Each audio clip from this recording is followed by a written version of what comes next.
membahas tentang Cikgu Hans.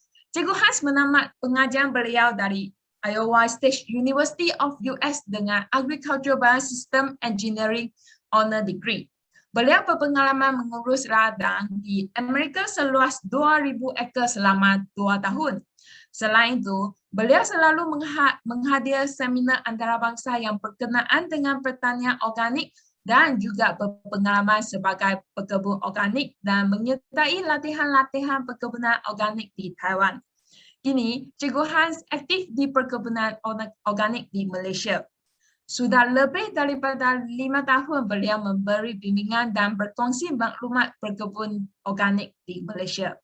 Para hadirin yang belum tag kawan di komen, sila tag sekarang dan anda akan berpeluang memenangi hadiah misteri dari Baba.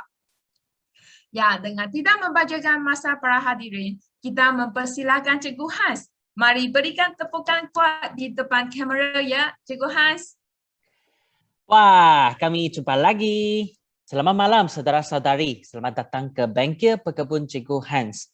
Kami memang bersyukur ada saudara-saudari nak meluangkan masa untuk teman kami pada malam ini.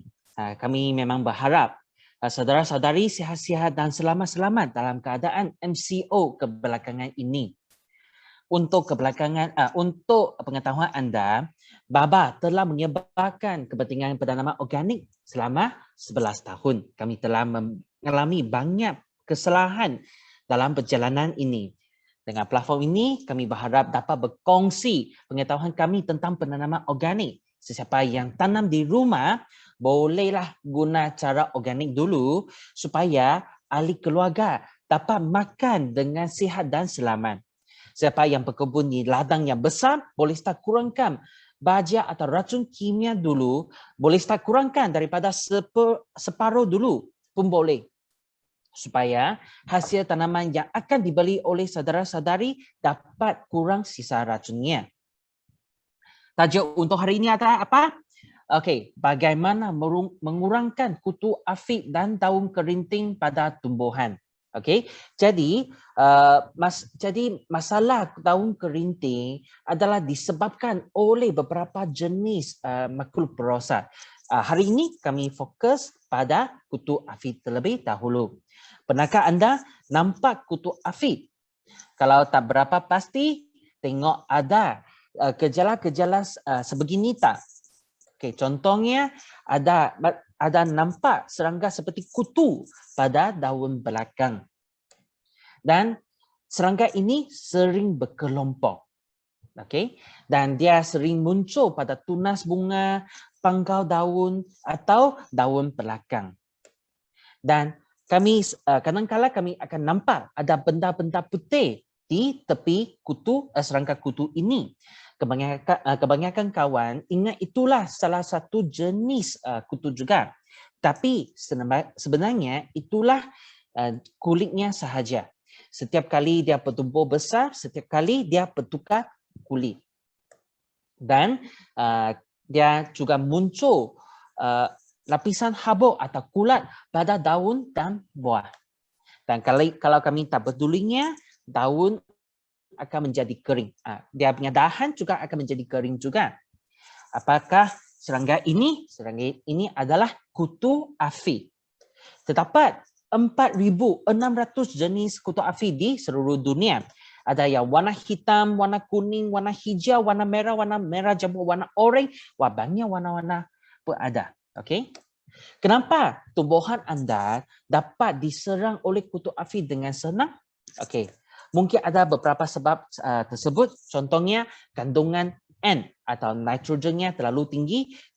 Ini menyebabkan jus, jus tumbuhan menjadi banyak, pekat.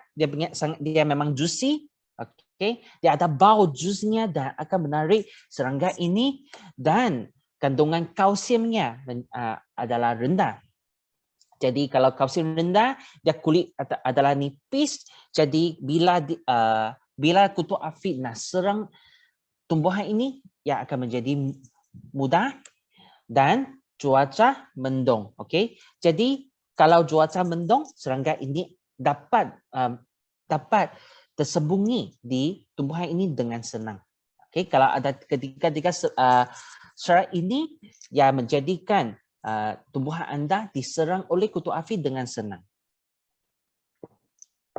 Dan macam mana dia makan? Cara makannya adalah seperti nyamuk. Okey, tengok dia ada struktur mulut ini adalah perangkap mulut atau penghisap mulut. Dia akan hisap jus, okey, daripada sel-sel tumbuhan, terutamanya pada tunas bunga, daun muda dan sebagainya. Kerana daun muda, dia jus adalah lebih sedap.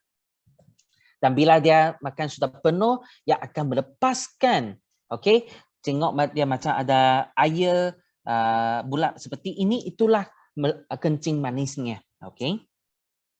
Jadi itulah adalah kenapa serangga kutu api ini selalu ditemani oleh semut. Okey, kerana semut akan bawa balik kencing manis ini ke serangnya dan berkongsi dengan teman-teman semut ini supaya dijadikan makanan.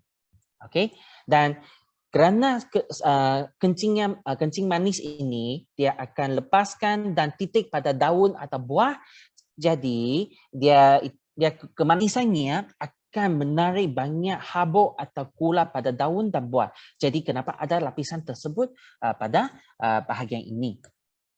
Jadi kalau untuk pekebun yang konvensional, yang biasa, macam mana mereka bunuhkan serangga kutu api ini?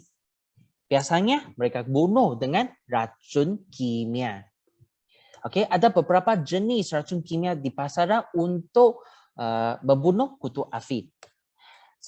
Yang pertama, cara kontak. Maksudnya dia spray dan sentuh pada badan kutu api dan bunuhkan dia dengan racun.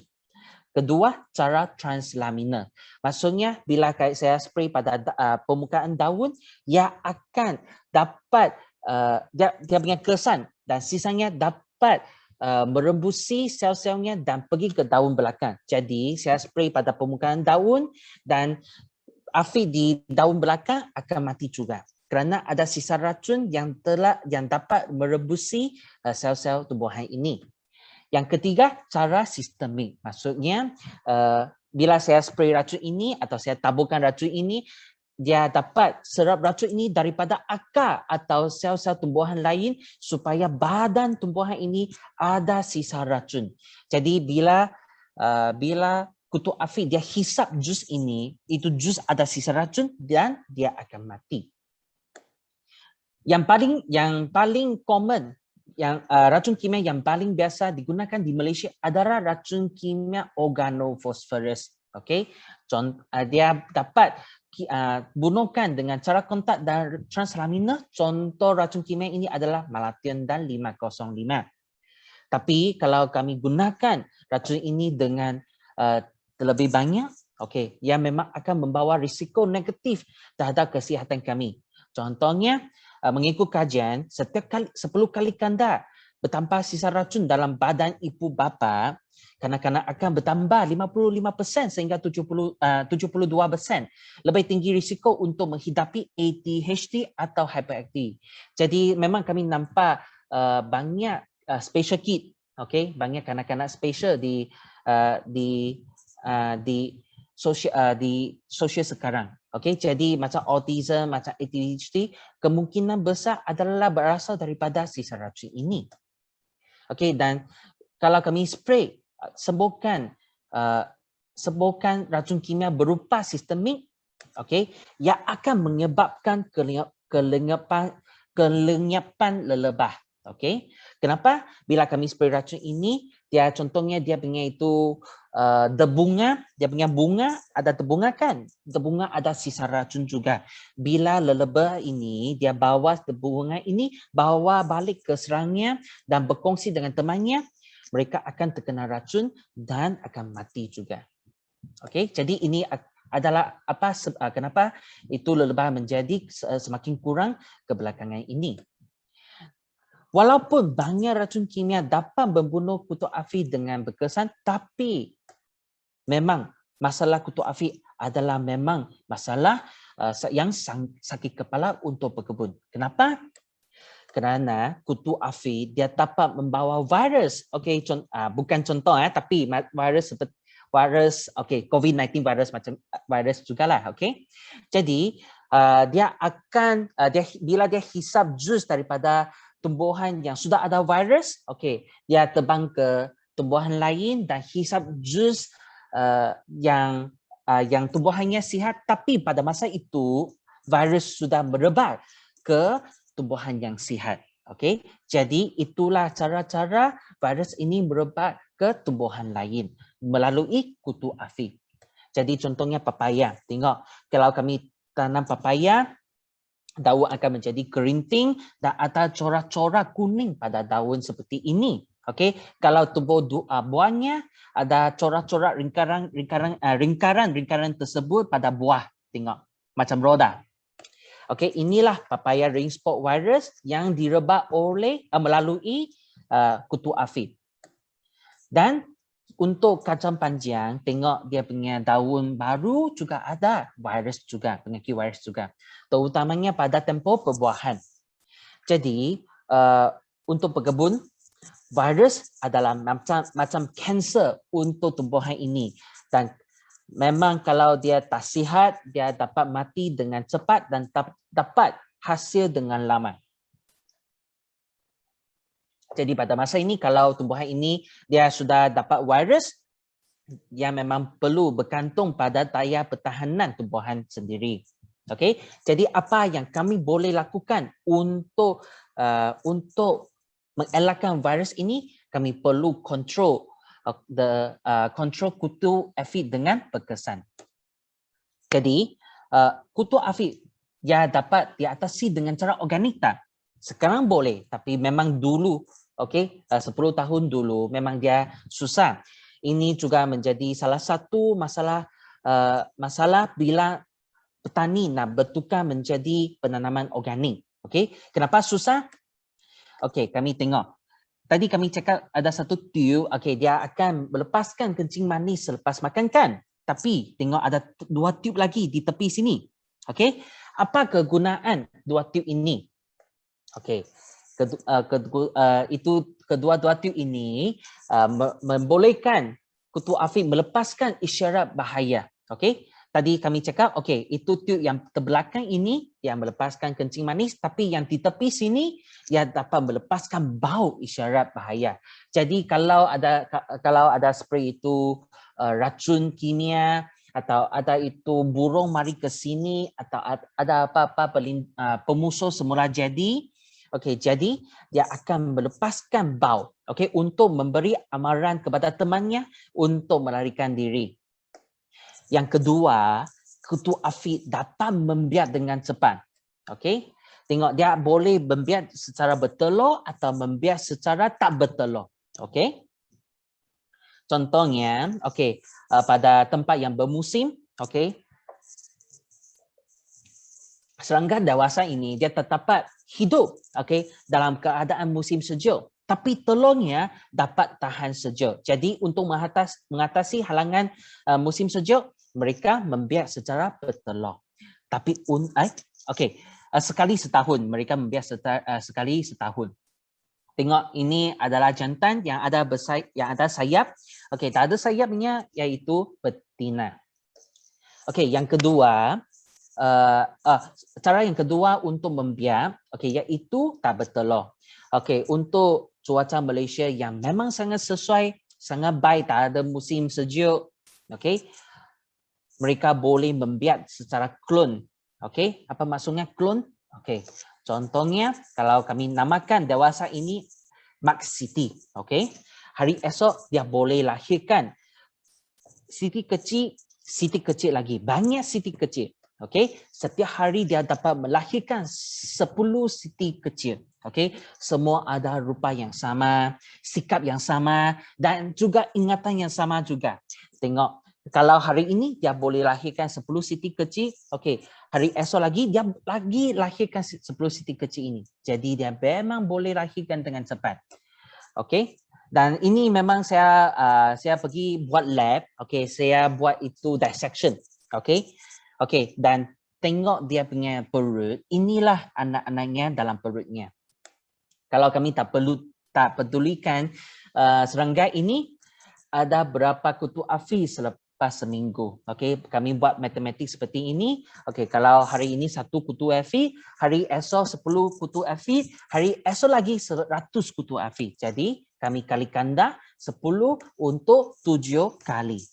Okey, jadi dalam seminggu ia akan ada sebanyak 1 juta atau 1 million kutu afi pada kawasan itu. Jadi memang dia boleh membiak dengan sangat-sangat cepat. Lebih cepat daripada serangga perosa lain. Okey.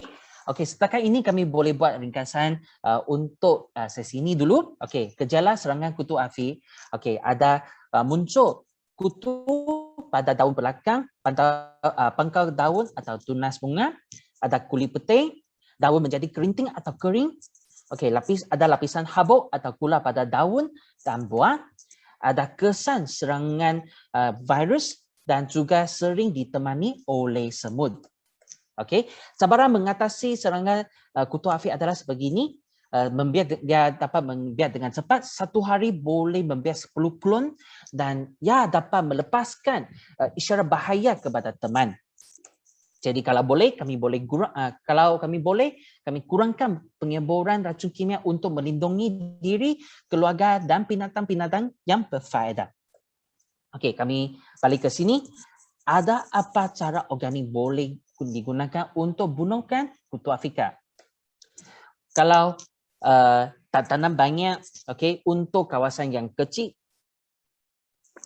kami cadangkan, okey, anda boleh memangkas batang atau daun yang banyak kutu afi dan kami gunakan kain untuk mengelap afi yang berhampiran dan sembuhkan bahan penjaga organik jenis minyak atau jenis sabun. Okey, untuk kawasan yang besar maksudnya anda tanam banyak contohnya banyak pokok cili atau banyak pokok-pokok di berhampiran. Okey, kami cadangkan sebegini. Anda boleh start tanamkan tumbuhan yang berfaedah dulu. Contohnya Mexican butterfly weed. Okey, ini spesies tumbuhan ini memang dapat dicari di Malaysia kan. Anda boleh cari daripada internet atau cari daripada pekebun-pekebun di Cameron Highland. Mereka akan tanam ini dengan banyak juga. Okey, apakah fungsi tumbuhan tersebut? Ia dapat menarik kutu afi kuning. Okey, tengok kutu afi kuning ini. Okey, memang dia dapat merebak dengan cepat pada tumbuhan ini. Tapi jangan risau, ia takkan memakan tumbuhan anda. Okey, kutu afi kuning ini ia hanya menghisap jus daripada tumbuhan Mexican butterfly weed ini saja. Okey, dan kalau banyak kutu afi kuning yang muncul pada tumbuhan ini, ia akan menarik kumbang kura-kura atau ladybug kerana kutu afi kuning ini merupakan makanan kegemaran untuk kumbang kura-kura ini. Jadi kami boleh tumbuh ini dengan banyak, okey, dan kumbang kura-kura yang tertarik di sini ia akan membantu makan kutu afi yang muncul di tanaman anda juga. Okey, aksi yang kedua kami boleh menaraskan pembekalan nutrien yang sesuai. Okey, tadi kami ada cakapkan kenapa tumbuhan anda diserang oleh kutu afi. Okey, dengan senang. Okey, kerana ketika sebab ini nitrogen terlalu tinggi atau kalsium terlalu rendah dan cuaca yang mendung. Jadi kami boleh memberikan nutrien yang tinggi potasiumnya atau kalsiumnya. Okey, kami boleh cari CV extract untuk membekal potasium dari Ferulia atau baja folia yang tinggi kalsiumnya. Kalau buat macam ni, kami sembuh pada daun yang akan meresap kandungan nutrien ini dan dapat mengimbangkan kandungan nutrien dalam daun dan tumbuhannya. Dengan ini, kalau dia dapat serapkan nutrien ini, ia akan aktifkan sel tumbuhan menjadi tebal kulitnya. Contoh tebal kulit dahan, batang dan juga kulit daun. Okey, bila kulit ini menjadi tebal, kutu api dia terbang ke sini dan dia nak hisap tak begitu senang. Okey, kerana dia menjadi tebal. Dan untuk cara ketiga, kami boleh bunuhkan atau mengurangkan dengan bahan pencegah api organik. Okey. Yang hari ini kami akan memperkenalkan 3 jenis bahan pencegah organik untuk mengurangkan kutu api. Yang pertama, kami boleh buat sendiri minyak bunga matahari yang diemulsi. Ini merupakan bahan pencegah organik yang jenis berminyak. Okey. Kami buat emulsi untuk minyak bunga matahari supaya dia dapat dilarutkan dalam air. Kami boleh campurkan 8 ml minyak bunga matahari dengan 1 sehingga 2 ml sabun ni. Sabun ini anda boleh cari daripada Shopee atau Lazada. Ini memang senang cari sekarang. Okey. Dan kami campur dengan 40 ml punya air. Dan kami campur semua sekali, dikacau dengan mesin pengaduk kecil. Okey, selama 1 minit dan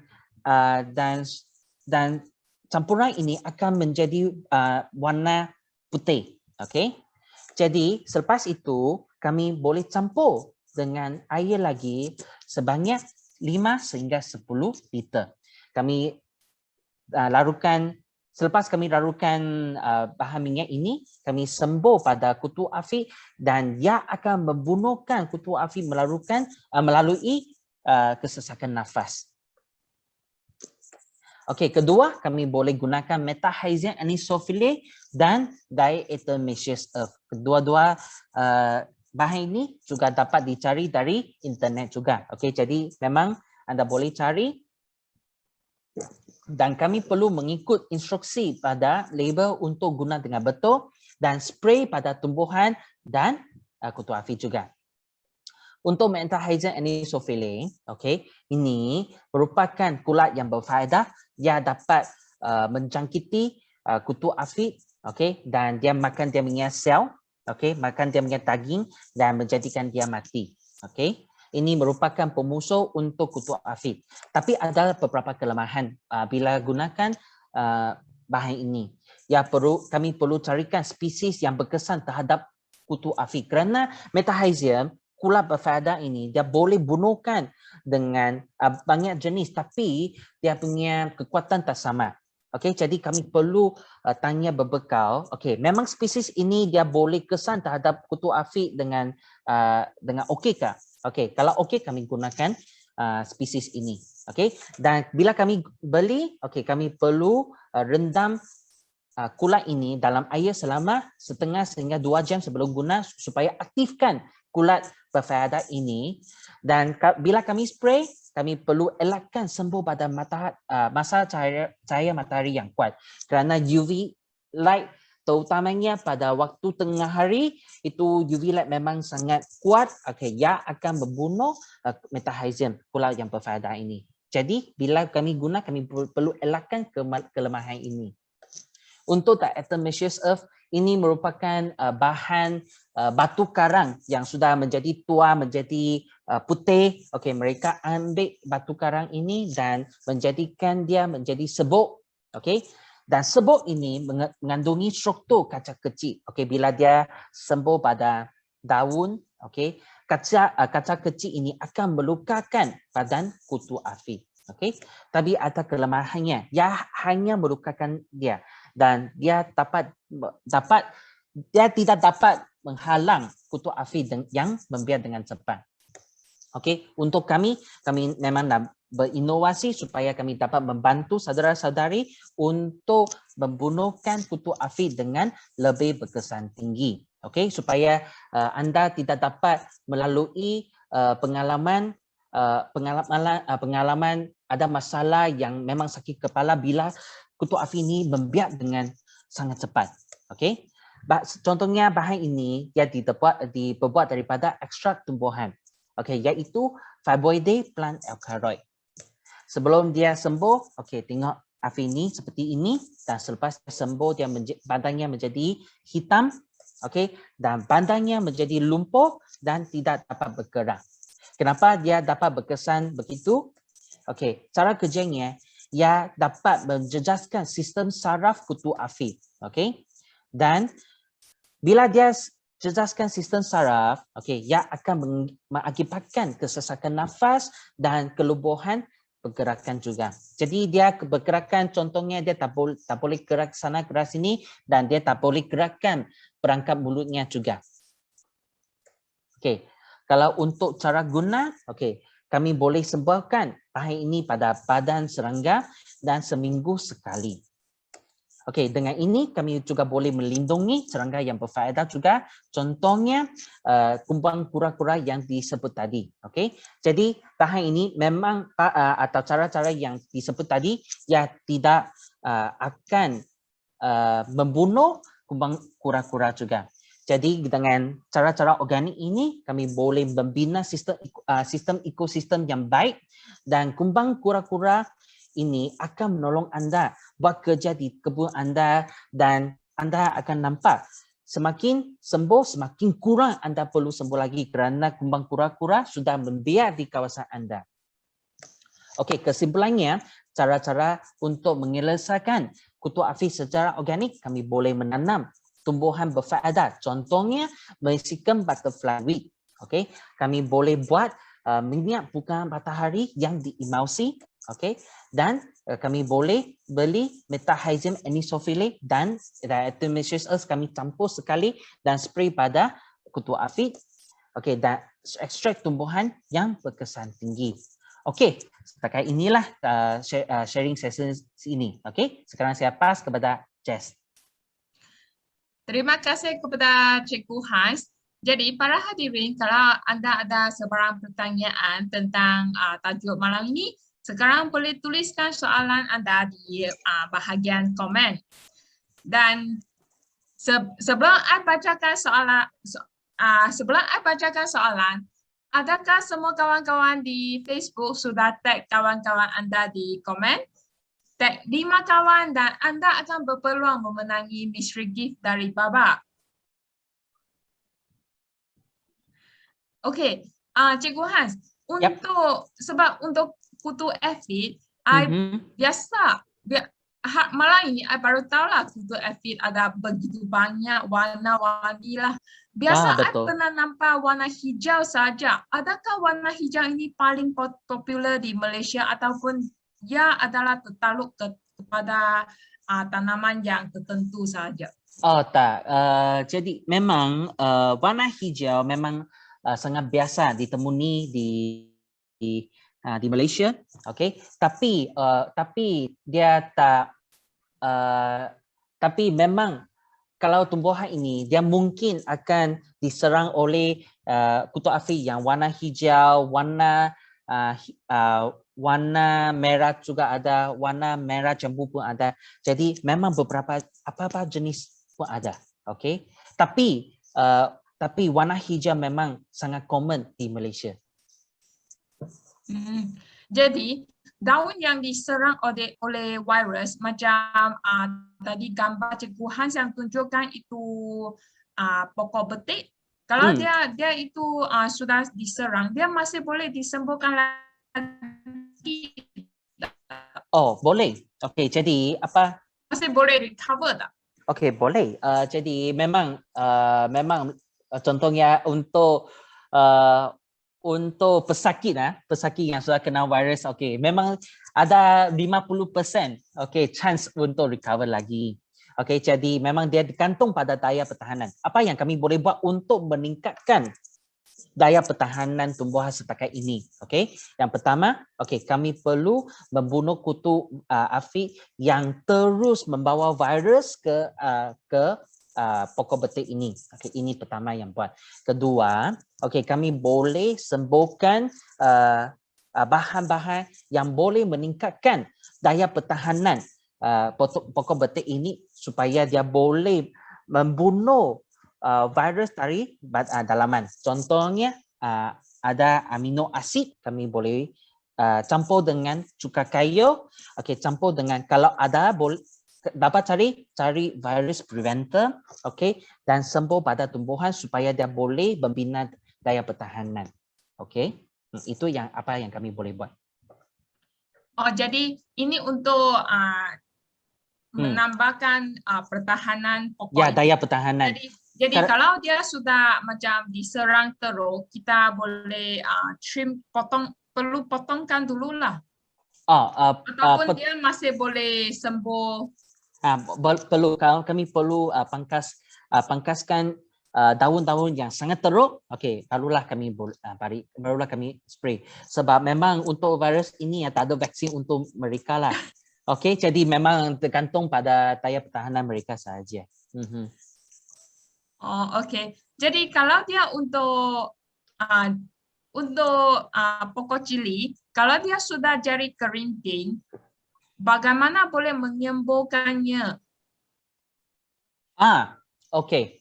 Okey, yang pertama sekali, kami perlu tengok bahagian mana pokok cili ini sudah menjadi kerinting. Okey, kalau hanya daun muda yang menjadi kerinting, apa yang kami boleh buat? Kami perlu pangkaskan daun muda yang sudah menjadi kerinting. Okey, kami taburkan kompos untuk memulihkannya dan dapat merangsang pertumbuhan daun yang baru, dan selepas itu kami spray apa-apa bahan penjaga organik yang menyebabkan daun kerinting. Contohnya salah satu kutu afiq menjadikan daun menjadi kerinting juga. Jadi kami boleh gunakan bahan yang boleh bunuhkan kutu afiq. Okey. Dan juga ada serangga lain. Contohnya ada whitefly. Itu lalat putih. Lalat putih juga boleh dikurangkan melalui bahan penjaga jenis minyak yang disebut tadi. Okey, kami boleh buat sebegini. Okey. Dan untuk kutu afiq ini, adakah barang lain macam neem oil ataupun cuka tanah, cuka kayu ke atau cuka tanah? Saya rasa itulah cuka kayu. Cuka kayu ke? Cuka kayu. Okey. Okey, untuk pengetahuan anda, cuka kayu dia boleh dia berfungsi untuk meningkatkan daya pertahanan, okey, dan mengurangkan kegemaran kutu afiq untuk hinggap di sana, okey, dan hisap pada pokok. Tapi untuk bunuhkan kutu afiq dia tak begitu berkesan. Okey, untuk minyak neem, kalau kami spray pada pokok, dia boleh bunuhkan kutu afiq. Okey, bila kutu afiq dia bilangannya masih sangat kurang. Okey, contohnya ada 10 kutu afiq di sana saja. Tapi bila kami sudah tengok banyak kutu afiq yang sudah berkelompok pada bahagian tumbuhan, kalau kami spray neem, kami mungkin boleh bunuhkan beberapa ekor kutu afiq, tapi kutu afiq lainnya masih hidup, dia boleh membiak dengan cepat. Okey. Jadi untuk bila dia sudah menjadi serius, menjadi sangat teruk, okey, kami perlu gunakan bahan yang lebih berkesan tinggi lagi. Okey, dan selepas kalau macam dia sudah nampak itu kutu afiq, berapa kerap nak guna kalau untuk organik? Okey, jadi bila kami nampak seminggu sekali, itulah cara penggunaan yang biasa. Tapi kalau memang sangat teruk, okey, sangat serius, okey, seminggu paling banyak 2 kali sahaja. Dan 2 kali ini jangan hari ini spray, hari esok spray lagi, kerana ini akan memberikan tekanan untuk tumbuhan juga. Jadi kalau hari ini spray, okey, lepas 3 atau 4 hari saya spray lagi. Okey, jadi 1 minggu 2 kali yang terbanyak sahaja. Terbanyak 2 kali sahaja. Dan juga tadi Cikgu Hans ada bagi tahu ada 3 jenis semburan yang dicadangkan. Ya, betul. Adakah selepas menyembur semburan ini perlu menyembur air ataupun membersihkan itu pokok dengan air lagi? Okey, untuk tadi kami ada sebut beberapa cara kan. Okey, ada yang bahan yang berminyak, ada itu pula yang berfaedah metahizin, dan itu ekstrak tumbuhan. Okey, apa yang kami perlu beri perhatian adalah kalau kami spray bahan yang jenis berminyak sahaja. Okey, kulat berfaedah dan itu ekstrak tumbuhan itulah okey. Ekstrak itu bukan. Kalau untuk jenis yang berminyak, okey, kalau kami spray tumbuhan yang memang sangat sensitif, contohnya kami spray pada tumbuhan seperti contohnya pokok cili kecil, okey. Pokok cili kecil kerana dia masa itu dia punya daun masih nipis, okey. Dan contohnya ada Fittonia, okey. Contohnya ada itu ada pokok-pokok lainnya memang sangat sensitif, okey. Jadi kalau kami spray hari ini, hari esok kami perlu sembuhkan dengan air supaya sisa minyaknya tak tertinggal pada daun. Okey. Kerana kalau dia tertinggal pada daun, mungkin dia ada risiko menjadikan itu daun menjadi terbakar sikit saja. Okey. Jadi untuk pokok yang sensitif kami perlu spray hari ini, hari esok kami perlu cuci dengan air. Okey. Dan sini ada rakan tanya, adakah kitosan secara berkala dapat mengurangkan serangga-serangga kepada pokok? Okey, oligokitosan itulah memang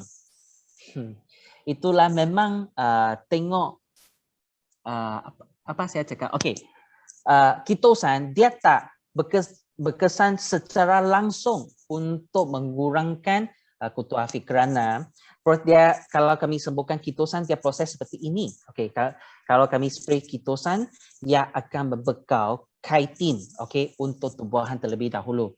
Jadi chitin ini ada beberapa fungsi. Satu, dia akan meningkatkan daya pertahanan tumbuhan. Kedua, ia akan menarik kulat-kulat yang berfaedah, okey, untuk seperti actinomyces, okey. Dan bila ada kulat berfaedah ini, dia akan dapat berpeluang untuk membunuh kutu api. Okey, jadi dia berkesan tak secara langsung kerana dia ambil masa untuk membina kulat yang berfaedah dulu.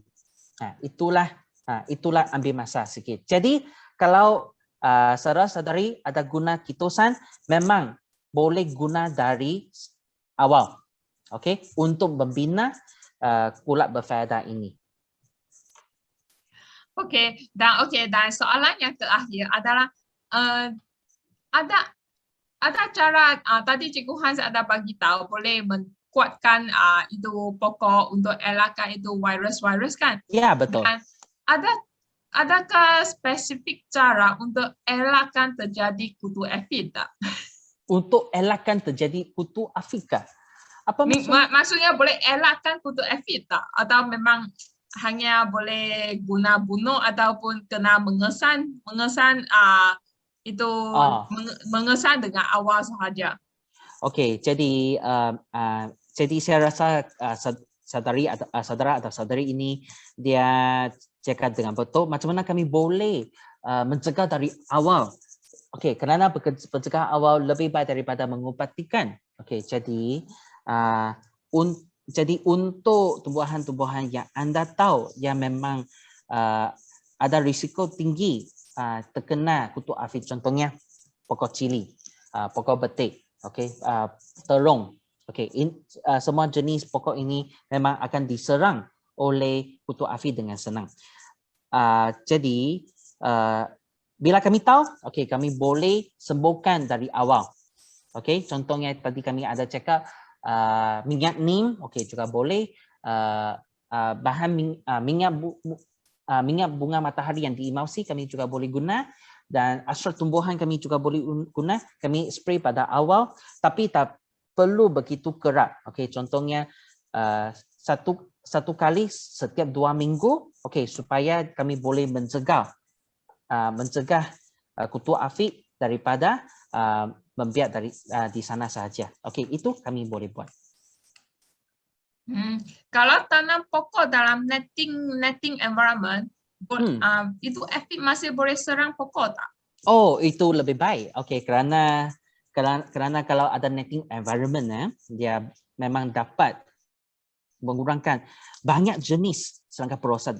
Okey. Termasuk kutu afi. Dan kalau boleh, okay. kalau boleh di sekeliling tanaman yang tumbuhan yang berfaedah. Contohnya tadi saya ada cakap Mexican butterfly weed, itulah memang cara yang baik untuk mengurangkan kutu afi juga. Sini ada rakan tanya, selain daripada ini Mexican plants, apa lagi pokok lain yang boleh mengawas secara biologikal tak? Setakat ini inilah yang memang paling berkesan terlebih dahulu. Kalau ada cara lain, saya akan berkongsi dengan saudara-saudara lagi. Okey? Okey, thank you Cikgu Hans dan thank you para hadirin. Semoga para hadirin bermanfaat dari seminar malam ini dan boleh menikmati keseronokan menanam dengan lebih rileks. Jadi para hadirin, ingatlah boleh like dan follow Hijauan Baba untuk mendapatkan maklumat yang terkini tentang aktiviti yang akan datang. Jadi selepas you like dan follow, setiap kali kami ada live event, kamu automatically akan receive itu notification dari Facebook. Jadi anda tidak akan tertinggal lah aktiviti yang akan datang lagi. Dan juga kita akan jumpa lagi pada 29 hari bulan Mei, maksudnya bagi gambar dulu Cikgu Hans. Okey, jadi kalau sebab tadi ada beberapa question yang saya tak ada bacakan sebab itu soalan. Saya perlukan lebih banyak informasi yang teliti tentang soalan anda. Jadi kalau saudara-saudari anda ada sebarang pertanyaan tentang garden anda atau tentang tanaman anda, selalunya boleh PM kami dengan gambar pokok anda. Ambil dua gambar, satu adalah gambar yang dekat fokus dengan bahagian yang ada masalah dan lagi ambil satu gambar dari jauh bagi kami boleh nampak itu pokok keseluruhan pokok itu. Ya, dan bila kita boleh jumpa lagi yaitu hari Sabtu yang akan datang 20 Okey, I bacakan bangkit yang next yang kita akan bacakan, kita akan bagaimana DIY, bagaimana kita boleh membuat enzim dan baja cecair di rumah. Ini adalah tajuk yang next Cikgu Hans akan kongsikan, yaitu pada 20 hari bulan Jun, hari Ahad juga pada waktu yang sama, kita belajar macam mana kita boleh buat enzim untuk pokok-pokok kita. Dan seterusnya, hari Sabtu ini kita juga akan jumpa anda pada pagi 10 pagi 45 yang aktiviti ini adalah dalam 15 minit saja. Kita akan kongsikan tips